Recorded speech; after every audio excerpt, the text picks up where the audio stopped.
Ladies and gentlemen, welcome to the Two Geeks and a Noob podcast with your host, SuperBeard Vince Hoover, and his co-hosts, Jason Q. Perez and Denise Jackson. A podcast for the indoctrinated nerd, the casual fan, and everyone in between. Now, on with the show. Welcome, everybody, to a slightly delayed 5th episode of the Two Geeks and a Noob podcast. I am, as always, SuperBeard Vince Hoover. To my left, or right, however you want to... You know what? He's over there. It's Q. Jason Q. Perez is over there. Down below is Denise, our resident noob. We had a delay for multiple reasons. Normally we record these on Wednesday nights, but 1, there was a tropical storm. 2, there was a proverbial storm of awesomeness and badassery from the Tampa Bay Lightning winning the Stanley Cup Finals. Yes. Turning Tampa Bay into Champa Bay. The real Champa Bay once more. Back-to-back wins for the Stanley Cup finalists. They also won at home, so that makes 2 championships won at home this year. And the Tampa Bay Rays are well on their way to the World Series once again, so fingers crossed we get 3. So, that was why we are a little bit delayed, but this will be up tonight, and it'll be all good. Your daily or weekly fix, not daily. I mean, unless you watch it daily. That'd be fun. Do it. Do it. Also, don't forget to click like and subscribe. Hit your notifications on so every time we do post an episode, it is there for you to see. Your phone will let you know. And wham, bam, thank you, ma'am. Here we go. Now, we are talking... That energy drink has hit me fast. Speaking of energy drink. I took my first sip on camera for you guys before we started, and I'm feeling it. By the way, guys, we have a new sponsor. It's Raise Energy. Raise Energy Where do you feel it? I just feel like awake now. There's no heart racing, there's no like feeling, there's no jitteriness. And it's not like those other drinks with like the Crimson Bull or the fictional creature drinks, which I won't name. But those make you jittery, they make you anxious, and they all taste like battery acid. This has no sugar yet. It's very sweet, but in a good way. It's got low sodium, great energy. It's Raise Energy. So if you go to repsports.com, that's No, that's not E. It's REPPS sports.com. Use the coupon code SuperBeard, all one word. You get 15% off. They have energy drinks, tumblers, apparel, all kinds of sports stuff. They even have one called Hypersleep. You mix it in water, and it actually helps you sleep. So it's like the anti-energy drink. And I'll be testing those out here in the next couple days because I have insomnia, and it sucks. So... That's interesting. I've never seen that in stores, though. Do you have to order it online? You can order it online. It's also available at GNC, Vitamin Shop. It's at your, it's at like fitness stores because again, it's not a traditional. It's actually meant almost like a pre-workout kind of thing. It's very, very good for you. It also has amino acids, electrolytes, all kinds of good stuff in there for you. Let's get LaCroix sponsored. Yeah. I don't drink TV static, so. I love this stuff. I know you do. Anyway. So, Loki episode 5. Now, I remember we had Vagabondage on here after episode 3, and she got really mad at me for using the term filler. And I have to formally apologize for that, because episode 3 was not filler. Now that I've seen episode 5, because episode 5 was indeed a filler episode throughout. I'm not saying it was a bad episode. It was a good episode. It's just the weakest of the 5 so far. It also, to me, like, there's about 8 to 10 minutes of that you could have put in episode 6, and the rest of it is just filler. It's literally filler. It's literally just... Now, granted, there's tons of Easter eggs. The problem is some of those Easter eggs probably went over Denise's heads, having not read the comics. Mm-hmm.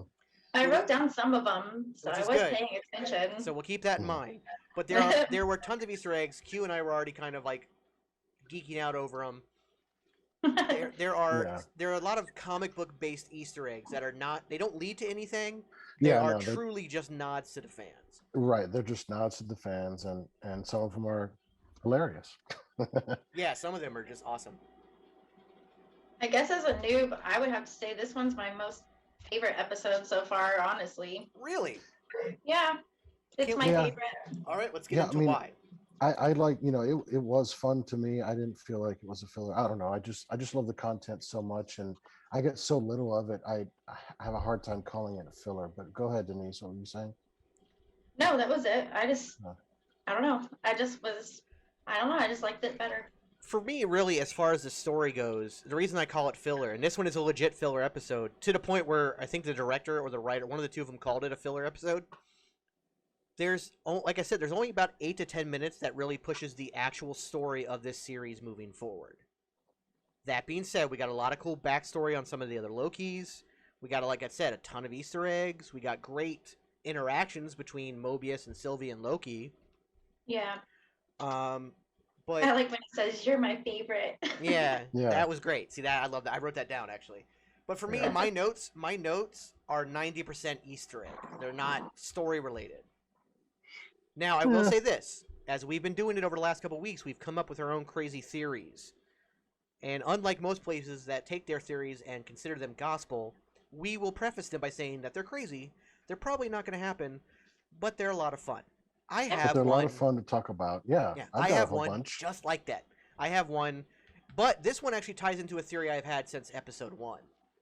So we'll get there in a minute. But first, there was a theory out there all over that where Loki got pruned to was a place called Battle World. And this ties into a Secret Wars comic book. However, that was proven not to be true. And that was one of those theories that I never believed in. It turns out he's in the Void. The Void is an actual place in Marvel Comics.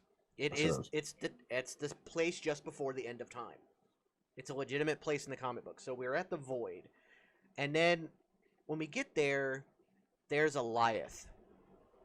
Alioth, this big cloud monster, which normally I'm very anti-cloud monster. Like Galactus in the second Fantastic Four film is just a cloud monster and it's horrible. Parallax in the Green Lantern movie, which is all kinds of awful in and of itself, is horrible. But this one actually makes sense. One, because the character in the comics is a cloud monster. Like, that's who Right. he is. I will say that when he very first showed up and the mouth came out of it, I got very, like, Aladdin Cave of Wonders feelings from it. Like, that's just what, like, Wow. I just went in my head I was like, it's the Tiger Cave of Wonders. That just went through my head. I had to I pause was because thinking Voldemort. The Death skeleton coming out of the clouds of Voldemort. But also, like, when later on in the episode where they're trying to enchant with it, like the arms of it, or I don't know if they were arms, Yeah. but like the tentacles of it, they were very much like the Death Eaters flying through, like in It the can be like the Mummy too. yeah, more like the Mummy with Tom Cruise, that face in the Oh. sand. You remember with Oh. the female mummy when she was going through the city? It looked more. I Yes. equate it more to that one, yeah. Yeah. Which I'm gonna go out on a limb here. This is not what we're talking about, but Denise and I think are both probably the only two people in the world that actually like that movie. We like it a lot. It's a fun movie. I literally just watched it 2 nights ago because it's just fun. Mm. Tom Cruise is weird, but I love him as an actor, not as a person. Let's make that clear. Okay.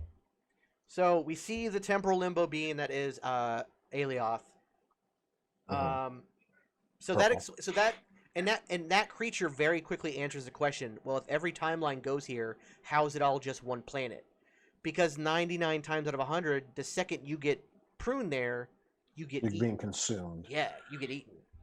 Yeah, that's why there's only really Lokis. And yeah, they did mention some barbarians and some cannibals. So, Yeah, cannibal it's like order. you got to be, as good as the Loki to survive there. Otherwise, you're getting consumed by Alioth. That simple. Yeah, Is it Alioth or Eliath? Alioth. I've heard both. Okay. As they pronounce it on the show, it's Alioth. Okay. Yeah. I went back and watched to make sure. It's like lion, but instead of an N, it's got a TH at the end, and there's an A in front of it. So Yeah, Alioth. I had to go look it up because I couldn't quite understand what they were saying, and I don't have the closed captions like you guys do. Yeah, we straight up debated this on the Geek Show after show for 20 minutes, just the pronunciation. Now, oh, by the way, I'm glad I mentioned that. My brain will be so scattered today. Next week we're doing Loki episode 6. We have a very special guest joining us. The host of the Geek Show, Dimitri Pereira, will be joining us on to talk about the whole wrap up of Loki as a series. Oh, that would be fun. Ooh. That will be fun. Dimitri is awesome. He's a lot of fun. Nice. So again, we get a better knowledge of the Lokis. We got Kid Loki, we got Boastful Loki, we got Classic Loki. Denise, I want your Gator Loki. and we had Gator Loki. Yes, And it was good. Gator Loki. yes. Let us Yes. confirm. Everybody's calling him Croaky or your Loki dial. It is No. not a Cute. crocodile. It is a gator. No. Take it It's a from gator. Floridians. Yes, He's a gator. we've all had plenty of experience with them. It is a gator, short, round snout, not long, skinny scalp. Now, Denise, we got some backstory from them. What was your feelings about these characters as we got their backstory in that little sit down? I really like that it says with the Gator Loki, well, I'm not the one that went and ate the wrong neighbor's cat. That was hilarious. And then you see how the Gator Loki was a Loki and how he freaked out and jumped on him, and then that whole thing broke Yep. out. It was pretty funny. Yep, and we got a Captain Hook moment. Yeah. Yeah. And so every trailer that showed President Loki, everybody thought that President Loki was our Loki. Which, by the Yeah. way, Yeah, that's Oh, look at that. Look at it that. finally came in. I'm gonna wear this week and next week because laundry works. We all thought that this was our series Loki, realizing he was trapped here and just taking over. Can I just call him Loki Prime? Is that good with you guys? I don't want to call him Loki Prime, and there's a reason behind that. Let's call him Series Loki because he's based on this series. The reason I say I don't want to call him Loki Prime is because we'll get to that. There's a reason for not calling him that. But so it turns out President Loki was not. Oh, Denise, I lost your audio. Q, give me audio real quick. Yeah, you're still here. I'm good here. Denise, Okay. we lost you. Did you mute your audio on accident?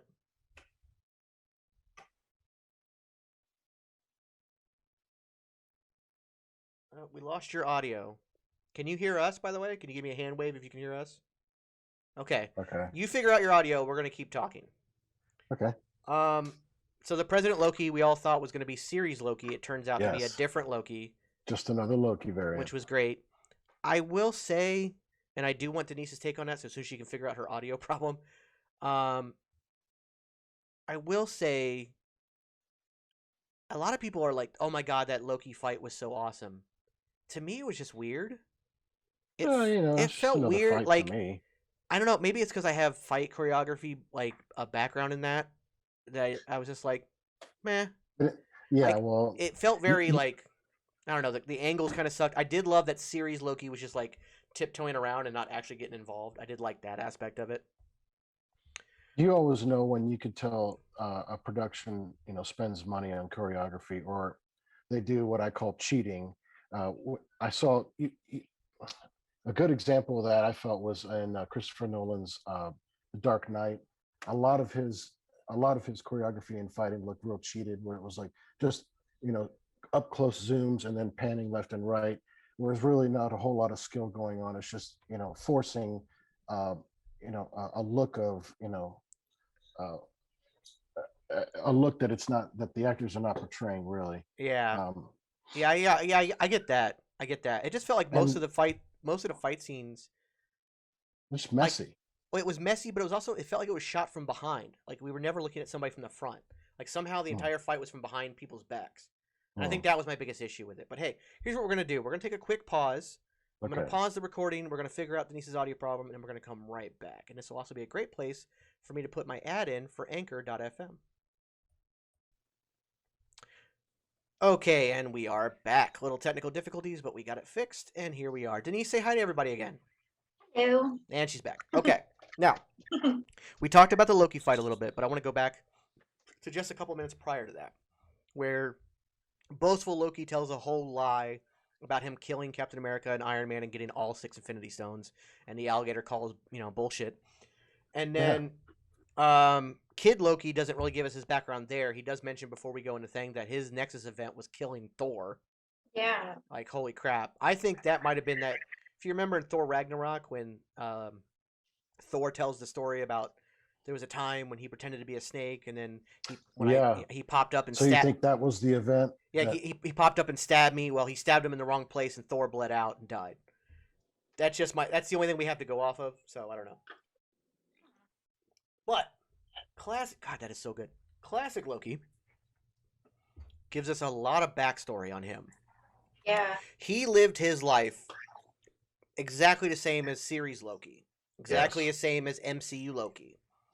But instead of dying at the hands of Thanos, he did what a lot of people have theorized has happened and used a projection. And then he escaped as a piece of debris, where he disguised himself as a piece of debris and floated out into space till he found an isolated planet and just stayed low. The TVA didn't find him until he tried to go back and find Thor again. Now, here's the thing about that theory, and I want to put this to bed right now. The MCU Loki is not as powerful as a sorcerer as classic Loki. The key to that is that when he talks about knives, he never used knives because it deadened his sorcery. Yeah. The MCU Loki was a fighter. He fought alongside his brother Thor and used knives and physical attacks and didn't use his sorcery as much. So I do not believe that MCU Loki was strong enough to have a projection that would trick Thanos. But when you have classic Loki, who is so strong that he can build an entire Asgard, that one is strong enough to do it. Yeah, and he did not display any skills of hand-to-hand combat. Exactly. He fought purely with sorcery. But Denise, what did you think of Richard E. Grant as classic Loki? Seems like he would be the wise Loki. But there was someone you would want to sit around a campfire with and listen to his stories. But there was a lot of despair there too. There was a lot of almost like giving up in him. He did. But there was a lot of growth. Set it out. I think that meant a lot to our Loki when he heard that part of it. Yeah. He had that line, "We are the god of outcast." Right. And I thought that was impactful. You saw it hit series Loki like, ooh, ouch. Yeah. Yeah. I want that knife thing because that's what Kid Loki gives him. Then is a knife. So he doesn't give him just a knife, not just any knife. I forgot to write the name of it down. It is Loki's actual sword from Norse mythology, the flaming sword of something. I cannot remember the name of it. You look it up. I have it here. But that was actually kind of important. But that also jumping. And that's the thing with this series. It's hard to stay on track. But let's jump to the end when he goes. So series Loki is trying to distract Alolith. They're trying to distract him so that Sylvie can enchant him. Aolith, the cloud. Oh, Eliath. Eliath, thank you. See, I can't even remember how it's said. Eliath. Like Goliath, but just with no G. Okay. Right. There you go. Eliath, so he pulls the sword out and he goes full flame on with it, tries to distract him, and it's doing nothing. He's just like, oh, classic Loki's right. I'm deadening myself with a weapon. So he puts it away. So he puts it away and goes full on like, no, I'm going to go help her. And then, of course, classic Loki comes in and gives it an even bigger distraction. Right. When I thought it was awesome watching Eliath trying to eat the projection Asgard. I thought that was kind of cool. Yeah, that was a neat scene. But then classic Loki, like I said, full arc. He was like, no, we're going to stay here in the void. They had a chance to leave. Mobius, we haven't talked about yet, which we will get to. But they had a chance to leave. He had a TemPad. He was going back to TVA to, quote, burn it to the ground. Burn it down. Yep. They would have loved to have been part of that, I imagine. But they were so set, like, no, we're not meant to be anywhere. This is our home.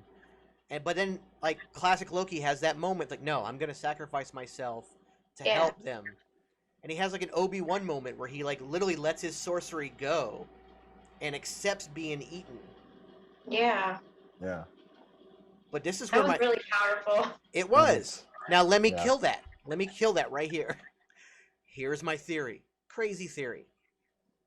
What if, as I have said from episode 1, that classic Loki is the one behind the TVA? And that the one that died by getting eaten was nothing more than a projection. Oh, dang. Oh, Because Oh if my you look, gosh. when the cloud opens up after they enchant Eliath, and you see the castle that they're going to be going to, there's some floating debris floating away from it, but there's one piece floating towards it. What? Wow. Classic Loki hid himself as a piece of debris as he floated through space. He set that precedent in their little yeah, hole. yeah. So It's, is classic. foreshadowing. Now, the reason I said let's not call him Loki Prime is because the other theory is that it's not Kang, even though there were a couple more Easter eggs for Kang this time. Yeah, but that It's could be not Kang. misdirection. It is Loki Prime. It is the Prime version of Loki that is the one behind it all, trying to control everything. And so that's Loki Prime. Because in this version of the multiverse, variants come, they're like branches. So there has to be one, there has to be a seed. There has to be one that starts it all. So a Prime version.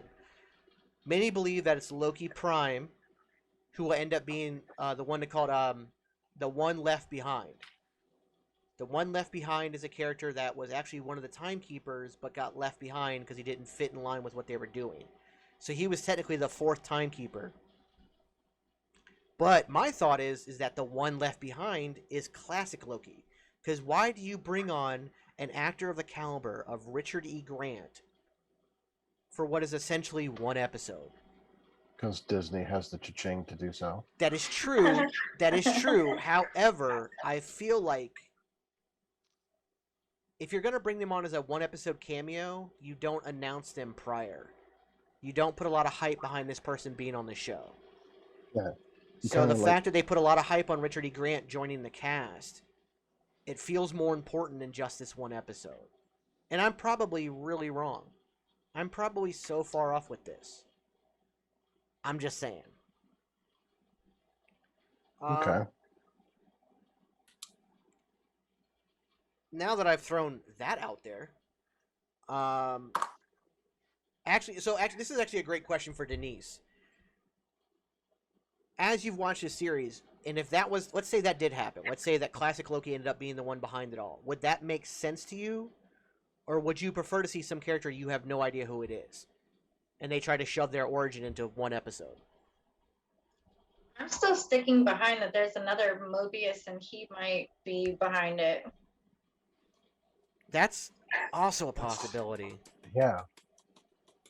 I will say this too. If you look at the credits, there's been one human face that keeps coming up in the credits sizzle reel. That's not somebody we've seen. And I forgot the guy's name, but he's the guy who created the TVA in the comics. But also all the people in the TVA, which are all forms of Mobius in the comic book, they're drawn to look exactly like him. And this guy's face keeps coming up in these credits. So it very well could be Mobius. It would kind of explain his cavalier attitude a bit too. I did think that his cavalier attitude was like maybe Mobius is a Loki variant. Wow, that would be cool. Right. Yeah, maybe he's a Loki variant. Maybe that's why he has it. That's why he's so like almost anti-authority. Right. But That's true. he does get the job done, but he does it by breaking the rules. The thing is that they still have not explained why when he went to Judge, what is it, Ravonna Renslayer. Renslayer. Yeah, I keep wanting to mix that up. Well, when he put down his glass, there was 2 rings. Mm-hmm. So they still have not even described that yet. They haven't went into that at all. It's like almost like a hung. I forgot what the word I was looking for, but Yeah. It's something you tease the audience to, so you'll show them later. What the hell is the word I'm looking for? Right. Well, the thing is, they did kind of address it. If there's a way that they've addressed it in a way that he can get away with it by showing that Loki is a variant, or Mobius and everybody in the TVA is a variant. A previous version of Mobius could have been the one that did it until he figured out he was a variant. He got pruned. And they brought in a new version to take his place because he is the best agent at what he does. So he doesn't remember doing the rings because it was another version of him.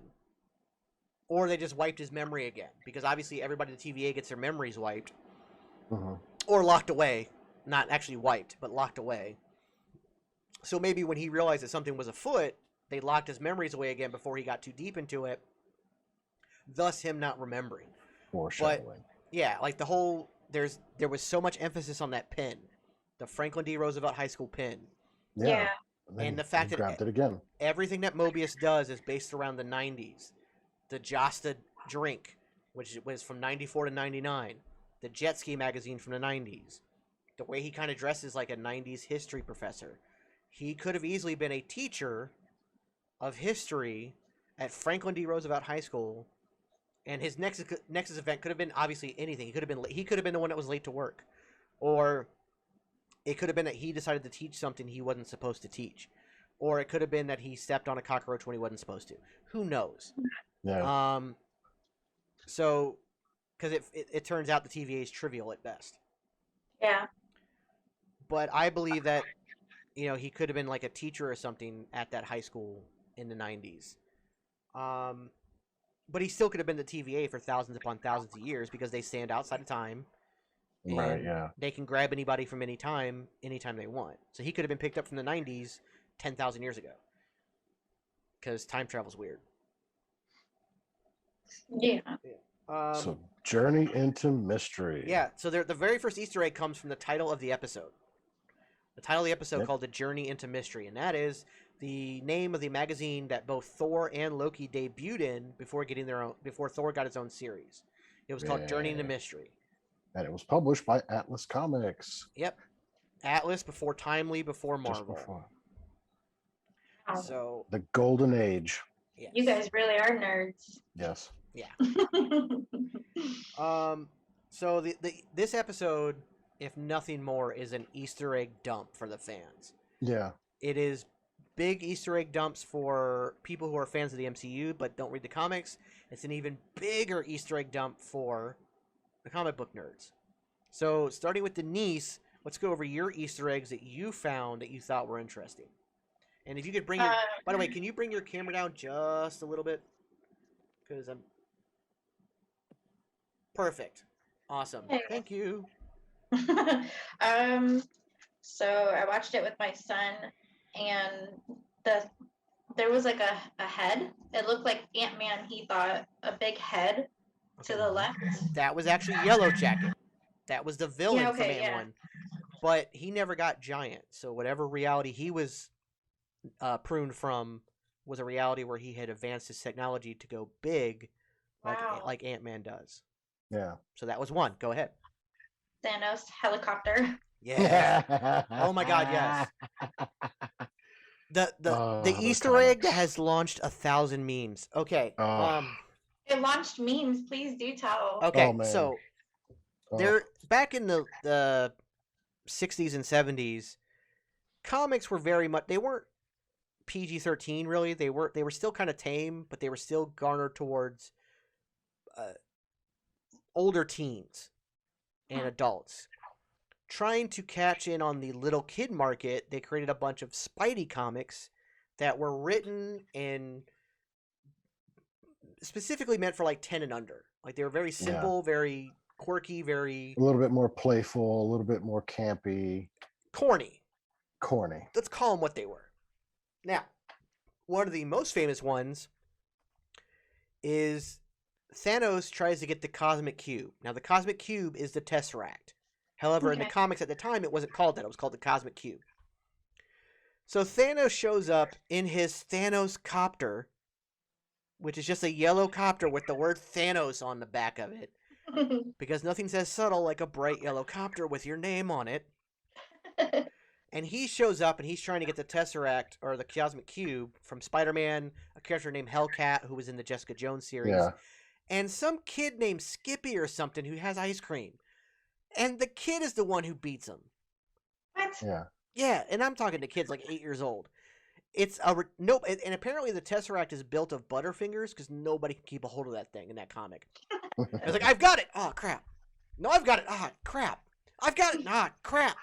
Like, everybody's dropping that thing left and right. So, at the end of that comic, Thanos gets arrested by regular police. Handcuffed and put in what... And by the way, the cop car they drew was a yellow taxi cab. It wasn't even a cop car.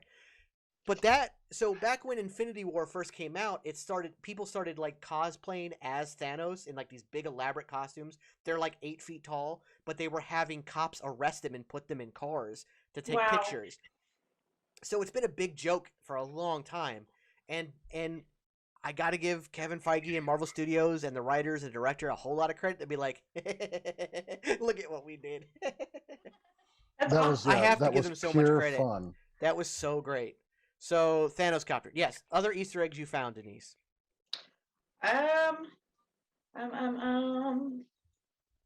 Well, there was a pyramid, and it looked like why was that there? And Okay. a Sphinx head. Yep. The Sphinx.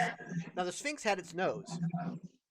Oh, I didn't notice that. It did have its nose. Now here's the thing.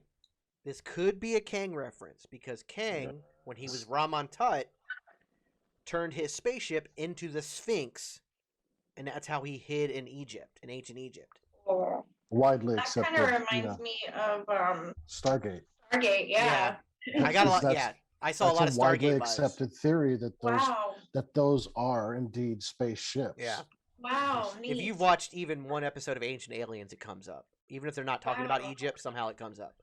Yeah. So yes. That's cool. What other? The other one was the license plate. I guess that was like a nod to somebody on the team. It was like Green World One or something. It was Greenwald or something. Greenwald. That's his name. That's the guy who created the TVA in the comics. Oh, Okay. So that's what that yeah, was. I remember that. Okay, so See what you guys are doing to me? Oh, not again. did we lose your audio again? Oh, we lost your audio again. How long have we been recording? It's been a total Since we started again. We started 18 minutes. All right, I wonder if let's stop. we're gonna pause one more time and we're gonna figure this out, and we'll be right back. Okay, we are back. Technical difficulties be damned. We will get through this. Denise has switched to her phone, so we should be good from here on out. And leave it to crappy laptops to be jerks because they want to try to save battery life. But that's fine. We're here. So Denise laid out her Easter eggs. Q, what Easter eggs did you find? And I keep kicking my camera. Favorite conspiracy theory stories is the USS Eldridge. I mean, it has absolutely nothing really to do with Marvel. No, but it's great. It's an absolute. It's a great little reference about the Philadelphia experiment, where the military was testing cloaking technology. I can't see that. Nobody can read it. It's fine. I wrote down the Philadelphia experiment. Yeah. So, and in this experiment, it is theorized that the ship did disappear, and it either time traveled into the 80s, and this was around the time of World War II. Just throwing it out, and it came back, or it went to another dimension. But when it did return, a good portion of the crew was gone. Some of the crew had been melded with the hull of the ship itself. Some of them were just dead, laying dead on the deck, and then the theory is it was completely buried by the government because it was a failed experiment on such a massive level. Yeah. But it was, there's also been articles say that it was all made up and blah blah blah. Well, of course, it doesn't really matter. But it's also a great movie. There's a great movie called Philadelphia Experiment that talks about it. But the other thing is that the other part of that conspiracy is that maybe it didn't teleport because it was believed that the Americans were working on cloaking abilities, but the cloaking went wrong.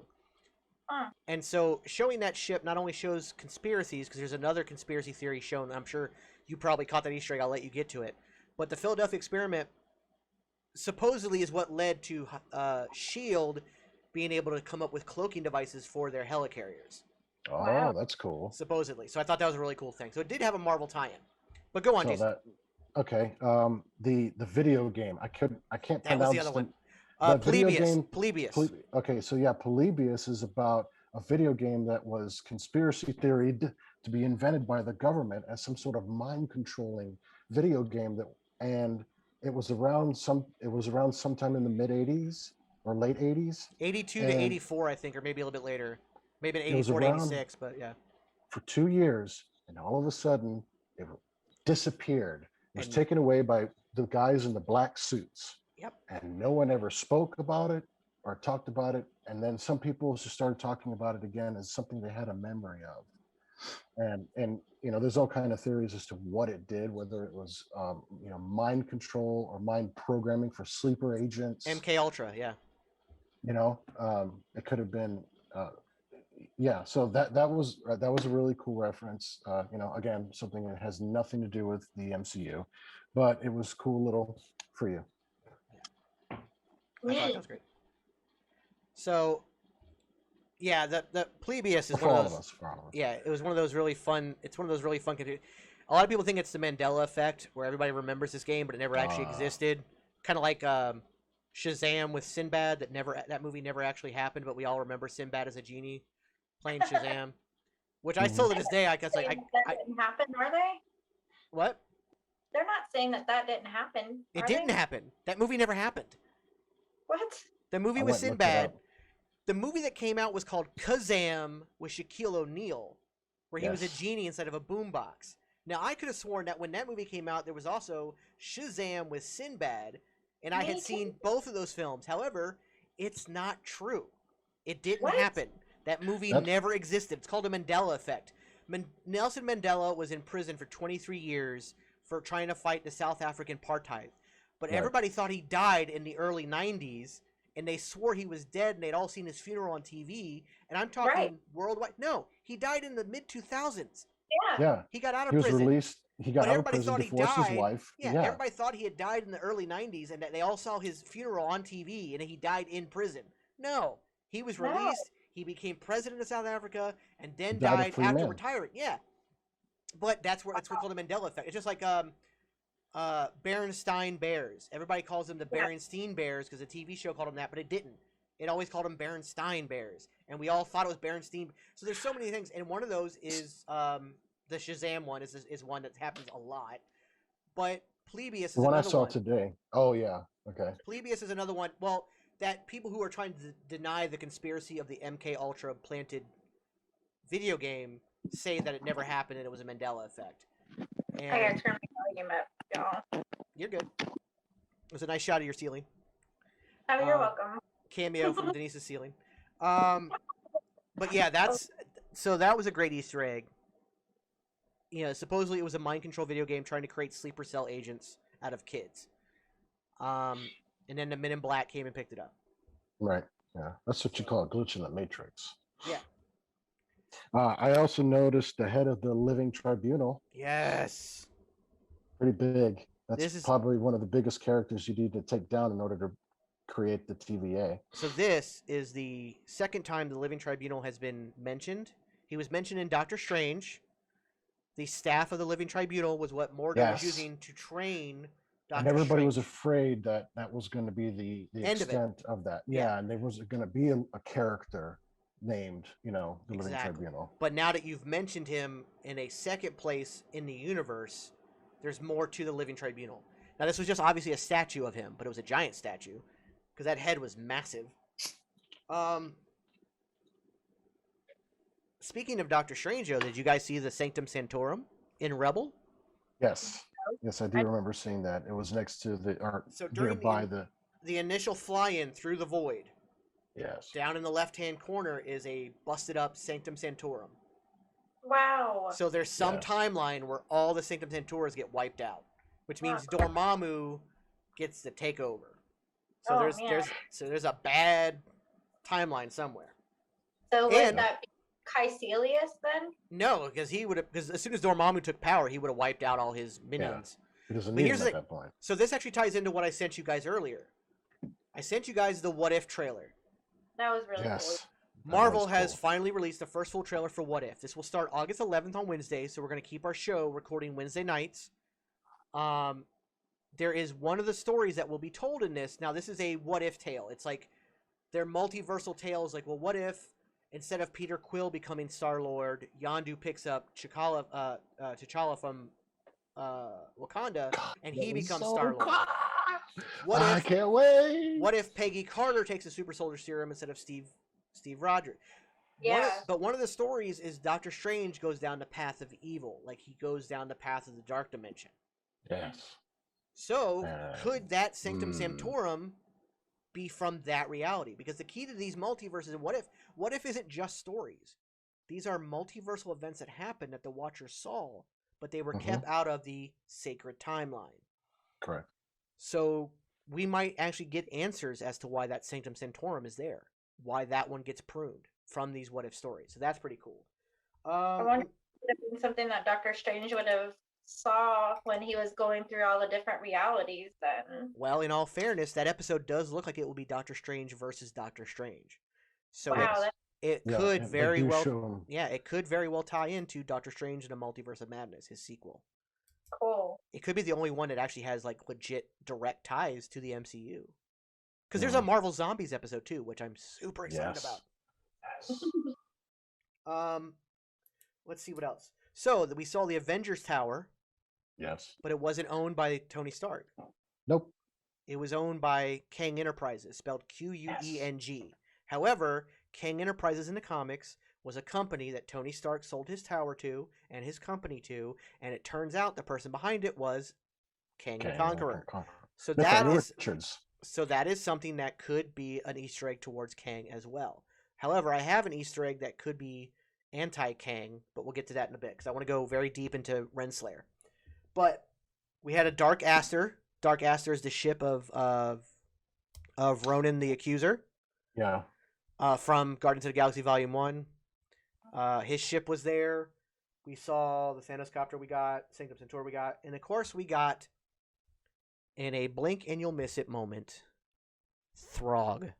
We got Thor as a frog in a jar stuck in the ground. Poor guy. Yeah, he's going to die.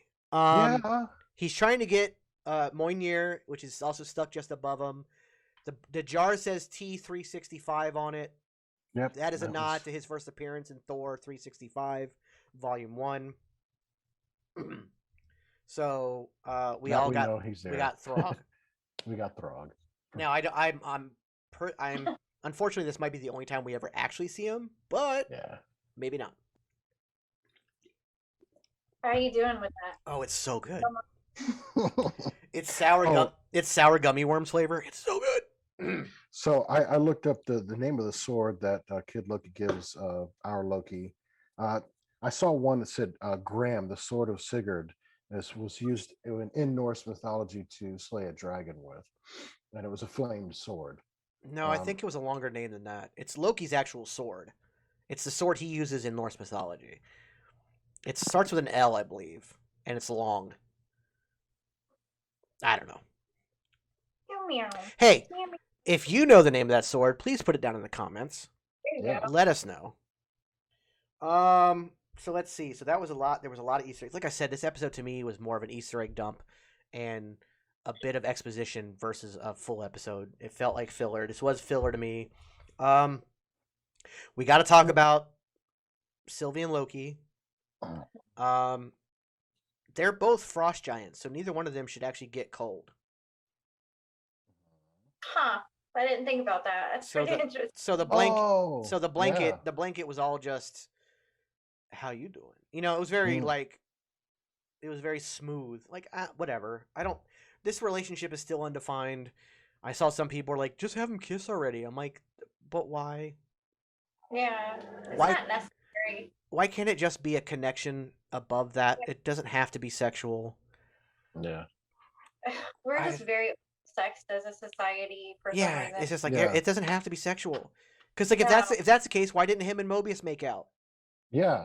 Right. You know, I mean, he flat out he wouldn't shake his hand. He gave him a hug and teared up a little bit. Why didn't they make out? Right. Oh, it's two guys. Shut up. Yeah. Homophobic bastards. All right. So I think that relationship, I just don't. But it leads more into my theory of classic Loki because she was very concerned that Loki might still betray her in the end. Yeah. Which is why I think that classic Loki was playing a long game. But it could be Loki Prime. I'm still not convinced, even with some more Easter eggs about Kang. I'm still not convinced it's going to be Kang. How do you shove this guy's origin into the final episode when you're only going to see him for like 20 minutes? I mean, could they just tease him? And I know it's still a bit early. Yeah, I mean, maybe a name drop or something. I but still want a mid boss. I still want a mid yeah, boss. like it doesn't need to be the big bad just yet. Which I think Kang's gonna be the big bad. It makes sense. Yeah. I'm just not there. So the castle that they find, it was hard to find something similar in the comics. Somebody said it was Castle Limbo, which is the castle that Immortus, which is a version of Kang, rules over in Chronopolis. Now, that being said, there was also the House of Ideas. And this is the one that I found closest in the comics to that place. The House of Ideas is the home of the one above all. Basically, the person who created everything. Like, he created Celestials. He created everything. Like, so everything, even the Celestials, which created man and Eternals and Deviants, they were created by him. He is the capital G God figure of Marvel. But he doesn't stay in the house. Who does stay in the house is two characters named Now and Then, but they're obscure. They are Loki related because they appeared in their first appearances in a Loki comic, but it's really obscure. But who could be there is, like I said, classic Loki being he who was left behind. So it could just be that the house, because it doesn't honestly, even though I found the closest match being the House of Ideas, it doesn't match exactly. It doesn't match anything in the comics, so it could be a whole new place. I tried like hell to match it up to anything, especially with that lidded beacon. Yeah, it has tower. It has a lighthouse. It has a lighthouse on it, and I've not seen that in anything. No, so I just I'm don't like know. that something about that particular effect of the castle is important, and I could not for the life of me find anything in the comics that. So we've not really talked about Sylvie much this episode. Let's go back to her and her interaction with Renslayer. She's got Renslayer pinned. She's trying to get information from her. And then, of course, Renslayer, who has spent the last 4 episodes talking about how much of a manipulator Loki is, goes full Loki herself and tries to manipulate Sylvie. Makes up this stuff about a void spaceship and tries to make Miss Minutes help delay time until her backup can arrive. And she tries to play that game. Sylvie catches on, but she catches on almost too late. Yes. So, Denise, what are your thoughts on how Renslayer has evolved and who she is and what you think of her right now? She knows a lot more than what's being shown to us. I feel like she's going to play a big part, but then also it could be to where they're only giving her the information that she needs for her job.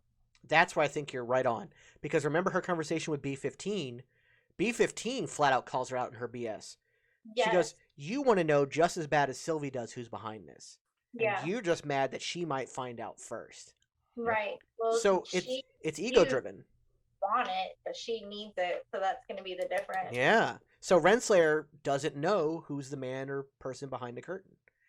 She's just blindly accepted all this and just like, okay, I get my messages from Miss Minutes. Miss Minutes is obviously going to play a big part. Her programming is the direct link between whoever's behind the curtain and the TVA. Right. So I don't necessarily think, some people have said that it could be Miss Minutes could actually be the one pulling the strings. And we have seen from the last 2 series, WandaVision and Falcon and the Winter Soldier, now Captain America Winter Soldier,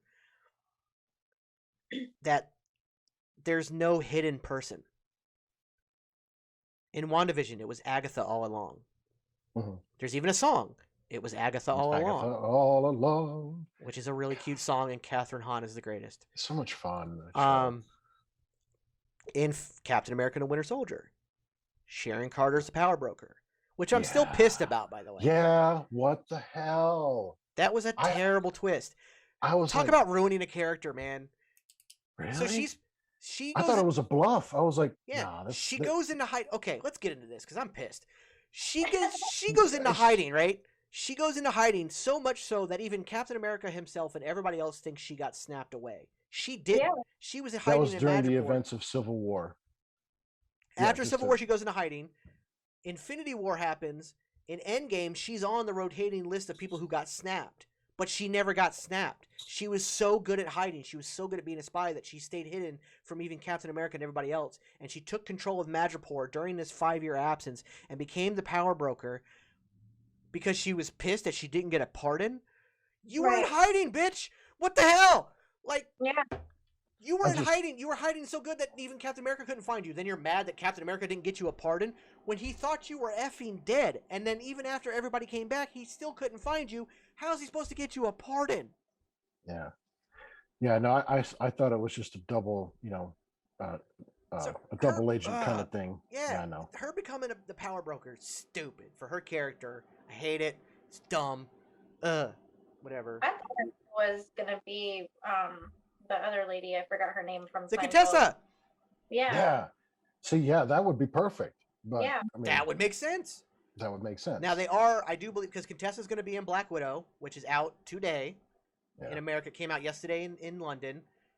When this is all over, I'm going to go try and go see it. If I can't make it in time, I will go to the very first showing in the morning. And we will talk some about it next week on Wednesday. But she's supposed to have appeared in that. Like, she's appearing in that. And the thing is that the reveal in Falcon and the Winter Soldier was supposed to be a Easter egg to Black Widow, which was supposed to come out first. It was supposed to be Black Widow before these TV shows. So it did get screwed up a little bit, but she'll be playing a big part in that. Supposedly, she's recruiting her own form of Dark Avengers / Thunderbolts, her own team. Now, if Sylvie survives this, and this Loki survives this, and we have a multiverse where they're allowed to come back, could one of them end up on that team? Maybe. I doubt it, but maybe, because that would be really hard to control. It's one thing to control John Walker. It's one thing to control even a metahuman, but it's a whole other thing to try to control, the God of Mischief. I don't think that they're really like team people. Well, I think I actually honestly think that's what's coming out of this, is that Loki's learning to trust others. And so that would be like leading into the Young Avengers, right? Possibly, because we got Kid Loki. We got Kid Loki, and there has been some teasings of other members. We have America Chavez coming in Doctor Strange, right? 2. We have Kate Bishop coming in the Hawkeye series. We have Miss Marvel coming. Yes. We have Ant-Man's daughter, Cassie Lang. And then with Kang the Conqueror coming in Quantumania, even if he doesn't show up in this series, the young version of himself is Iron Lad. Yeah. So there you go. We have pretty much the whole team there. And plus you have the Wanda's kids. Yes. You have Wiccan and Speedy? Speedy. Yeah. So the Young Avengers are coming. We're getting them. There's no reason to bring all these characters in and not do the Young Avengers. So we will get that. What else did I want to talk about? Okay. Are the birds with dot heads of any relevance at all? I don't know. They were weird. They were like, I want them. They were I like want them in my reality. They were like peacocks with their heads cut off, but then they were like those weird like lamps you get where the ball's floating and like yeah, but no, it's like those ones where it looks like it's levitating the ball. So you it's like a magnetic thing where the ball's levitating, but there's no strings. Look, ooh, and that was their head. I don't know what they were. They kept showing them, so I'm like a lot. Yeah. When Sylvie gets pruned, she ends up in that bus in their nest. And those birds were shown in almost every scene of The Void. So what the hell? I don't know. Has anybody said anything about No, that? nobody knows. Nobody knows. Nobody knows. They're just a race of animal that watch him be a Rick and Morty Easter egg. Watch him be something from Rick and Morty that we've never seen. Because like I said, the writer's from Rick and Morty, so who knows? Huh. Oh, so we have where he could find branches. Kid Loki had a device. I was wondering where that device would have came from. Yeah, they had a device where they could tell something was about to arrive into the void. Yeah, it read like energy surges, similar to like stuff that happened on Sakaar. Yeah. In Thor Ragnarok. Just wondering where that came about. Yeah, they don't really talk about that at all. No, it's That's what just I'm some saying. Like device. there was so much in this episode that wasn't necessary to the story, and yet, yeah, I don't know. All right, so my other question is actually, this is my last question that I wrote down. If they're pruned more people, where are they? Did Elias just eat them all? Yeah, Elias just eats them. Yes. Like the Philadelphia experiment ship got eaten immediately. Yeah. And So I slowed that down. Like their bodies did turn into skeletons. yeah, Mhm. they're in that. dead. They're dead. Yeah. But that's They're the other dead. part of it. That's part of my Loki theory because Loki didn't turn into a skeleton. He just He wasn't just there. disappeared. It was very Obi-Wan Kenobi, like strike me down and I'm stronger than ever. So like when Yeah. he got struck down, he was just gone and his clothes fell. But for me, it felt more like how the projections every time Elias bit into a projection, it disappeared. Yeah. So Mhm. could like again, if you bring in Richard E. Grant, you can't waste him on just one episode. It seems like a waste. I don't know. And they had such a character arc. Like he had a full character arc this episode. You got a full backstory. People were like, "You're sympathetic." I even wrote down, "Classic Loki is a badass." Yes, he is. Sucks he died. That was the first thing I wrote down. But then my brain went, "Wait a minute, did he die?" So like I Right. know my theory's crazy and it's probably not right, but it really makes That's- sense. If it did, it would take away from his glorious purpose moment. But could his glorious purpose actually be tricking everybody and still being in charge? Oh yeah, I'm not disputing that. It's just like you're taking that emotional moment away from the audience. That's a hard thing to swallow. Yeah. Well, so was Sharon Carter being the power broker, but Marvel said, Yeah, F you, here you well. go. So did Mephisto never showing up in WandaVision, but they Well, said, F you, here you go. And also, Wanda's the villain of that show, but we're not getting into Yeah. that. It is. Hey, I mean, she's a Look. villain most of the time in the comics, right? Yeah, Half the time. half the time. She started as Well, one. There you go. Then she She's was being the House of portrayed correctly. House of M story. She was the villain. But That's yeah, a I whole just- nother. Yeah. I can understand where people might get a little upset, but it'd be one of those like, oh my god moments. Like, how did we not see this from a Loki? Of course, this Loki would betray them. Of course, it would all be a trick. How did So we no not King see? Loki. So No this King Loki had this huge character arc even faster than series Loki. He had it in 20 minutes. He had a full character arc where he suddenly realized, oh, we can be good. Like he seemed all depressed and this and that. That to me doesn't scream Loki. All that being a ruse and him actually being the guy behind it all, that screams Loki to me. And I'm all for Loki becoming a hero in the MCU because he did become a fan favorite so well. But to have still an evil Loki that could be fought and wiped out, like I wouldn't expect him to live past this next episode. So like, I'm all for it. Like I just don't think Kang is the way to go. Well, I think you're right. Like, I don't know how they would squeeze in that type of person in the very last episode. So we'll see. Maybe it's going to be another FU, like you said, not bringing in the other peoples from the other shows that you wanted to see. Exactly. So far, it's been that way. So Marvel's like, we're doing things our way. So it might just be to where they leave it for a movie and explain it in a movie because it seems like a lot of things are tying together that way. Well, we know that Captain America and Winter Soldier are getting a movie. Captain America 4 will be based around Sam Wilson and Bucky.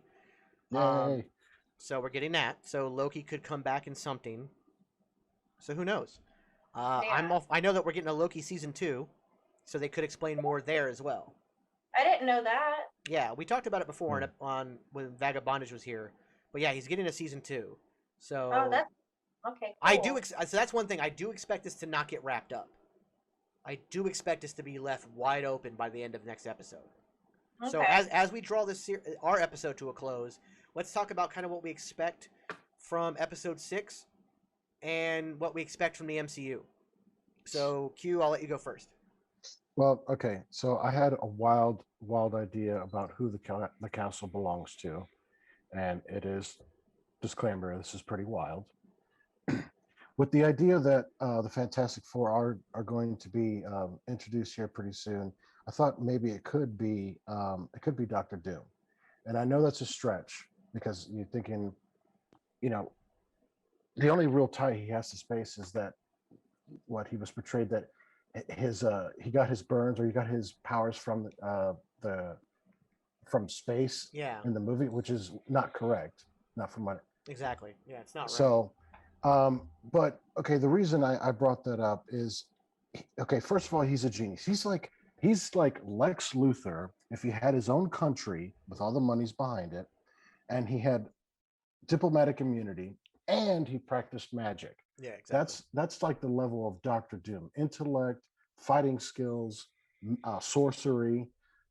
One of his powers is, in fact, interdimensional travel. Hmm. So that is feasible for him to bring at least his castle. Because when you look at the castle, you don't see really anything else. That's why I kind of washed the idea that it could have been the Chronopolis, Yeah. because I didn't really see anything else, any other buildings around it, because it is a whole city. I know his castle is amongst Latveria, and it is standing alone in what we saw, but maybe it was enchanted and it is by itself just sitting Yeah. outside of time. Also, about his magic, Dr. Doom managed to come in second in a magic tournament hosted by an ancient sorcerer called the Age Genghis. And Doctor Strange once relinquished the Sorcerer Supreme title, admitting that Doom wielded enough magical power and abilities to be the Sorcerer Supreme. Yeah. So, there is tie-ins here, there, and he is powerful enough. But again, a stretch. Well, I mean, the difference here too is that, like Denise said, she has no idea who Kang the Conqueror is, but she knows who Doctor Doom is.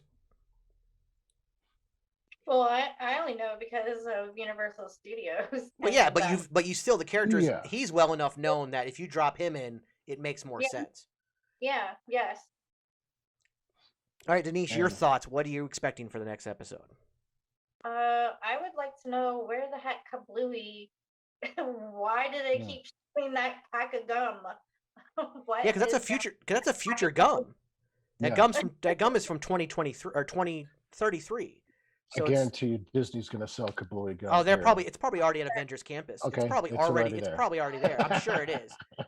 If it's What not is there, it? it will be soon. Pee Wee Herman, like where it makes ink come out of your mouth, or like Yeah, I what don't is know. it? I know that at Avengers Campus out in Disneyland, California, they've already added a President Loki meet and greet. They've added a Time Variant Loki meet and greet. So they're update, unlike Universal that can't update at all. Disney in California that has Avengers Campus, they're updating that thing daily. So they're ready to go.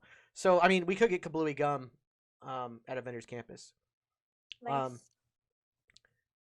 I had that theory, like I said, I still think it's a Loki variant in charge, but there could be a Renslayer variant in charge too. Because in the comics, Renslayer did at one point get powers, and she became Renslayer Terrarax, I believe her name. So there could be another Renslayer, which is why, Judge Renslayer is the one they want in charge, whatever. So who knows? We'll obviously we're gonna find out next episode who's in charge. Whether it actually, like I said, they're getting a season 2, so it's probably not going to wrap everything up. There still will be cliffhangers. That's cool. I still am leaning towards Sylvie maybe sacrificing herself. Oh. Although we kind of sort of got that with her pruning herself this episode. Yeah. Not 100% sure where it goes. Because the void could have been a lie. Everything could have been a lie that Renslayer said. So, Right.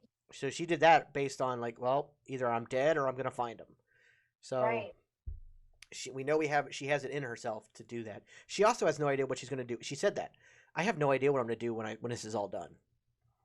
And that was similar. Like that was kind of like Thanos, who once he did his snap, he's like, "Well, I'm just going to retire because my goal is done." And that happens a lot in movies. Where just like revenge movies, where it's like, "Well, what are you going to do when this is all said and done?" It's like, I honestly have no idea. Yeah. Yeah. So that was interesting. Like we said, we've got Black Widow coming out. Denise, you do your perfectly ethical and legal way of watching it. Me too. And Q and I will go to the theaters. And we will talk about that some next week with Dimitri as well, because Dimitri from the Geeks Show is joining us. It's going to be a lot of fun. Make sure you guys tune in for that.